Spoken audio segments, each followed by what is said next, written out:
Hello. ഇപ്പം ഇതുവരെ ഞാൻ ചെയ്ത DIYസിൽ എനിക്ക് ഏറ്റവും യൂസ്ഫുൾ ആയിട്ടുള്ളൊരു സാധനമാണ് കേട്ടോ ഇന്ന് ഞാൻ ഉണ്ടാക്കാൻ പോകുന്നത്. അപ്പോൾ അതിന് വേണ്ടിയിട്ട് കുറേ മൾട്ടിവുഡിൻ്റെ പീസസ് താണ്ടി ഇതുപോലെ ഞാൻ എടുത്ത് വെച്ചിട്ടുണ്ട്. ഇത് ഞാൻ ഇങ്ങനെയൊന്നും അല്ലായിരുന്നു കേട്ടോ, അത് വലിയ പീസസ് ആയിരുന്നു. ഇത് ഞാൻ കട്ട് ചെയ്തെടുത്താണ്, ഇച്ചിരി മെനക്കെട്ടു കേട്ടോ, നല്ലപോലെ പാടുപെട്ടു. പിന്നെ നമ്മളുടെ ഫ്ലെക്സ് ക്യൂക്ക് വെച്ചിട്ട് ഇതേപോലെ ഒന്ന് ഒട്ടിച്ചു കൊടുക്കണം. ഇത് പ്രത്യേകിച്ച് മെഷർമെൻറ്റ്സ് ഒന്നും പറയാൻ പറ്റത്തില്ല, കാരണം അതിൻ്റെ വലിപ്പമൊക്കെ അനുസരിച്ച് ഞാൻ കട്ട് ചെയ്തെടുക്കുമായിരുന്നു. അപ്പോൾ നമ്മളൊരു സ്ക്വയർ പോലെ ഒക്കെ നമ്മളൊന്ന് ഒട്ടിച്ചെടുക്കുക.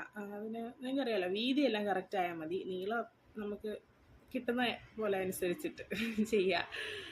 പിന്നെ ഞാൻ ഇതേപോലെ വാൾ പെയിൻറ്റ് എടുത്തിട്ടുണ്ട് കേട്ടോ. അപ്പോൾ ഞാനും എൻ്റെ മോളും കൂടെ തച്ചിലിരുന്ന് പെയിൻറ്റൊക്കെ അടിച്ച് 1 2 3 കോട്ടൊക്കെ അടിച്ചിട്ടുണ്ട് കേട്ടോ. അതൊന്ന് നല്ല രീതിയിലായി കിട്ടാൻ, എന്നാലും ശരിയായിട്ടില്ല, ഒരു കോട്ടും കൂടെ അടിച്ചാലേ ഫിനിഷ് ആവത്തുള്ളൂ.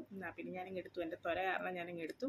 പിന്നെ ഇതുപോലെ നമ്മൾ കിച്ചണിലെ ടിന്നൊക്കെ എടുത്ത് വെച്ചിട്ടൊന്ന് അറേഞ്ച് ചെയ്ത് കൊടുക്കുന്നുണ്ട്. കിച്ചണിലല്ല, ഹാളിലാണ് ചെയ്തത്. പക്ഷേ കിച്ചണിൽ നിങ്ങൾ കിച്ചണാണെന്ന് തൽക്കാലം അങ്ങ് വിചാരിച്ചു. പിന്നെ ഞാൻ കഴിഞ്ഞ ദിവസം ഉണ്ടാക്കി ആനക്കുട്ടനെ വെച്ച് കൊടുത്തിട്ടുണ്ട്, അടിപൊളിയായിട്ടില്ല, മറുപടിയൊക്കെ തീർന്നു, ഇനി മേടിക്കണം.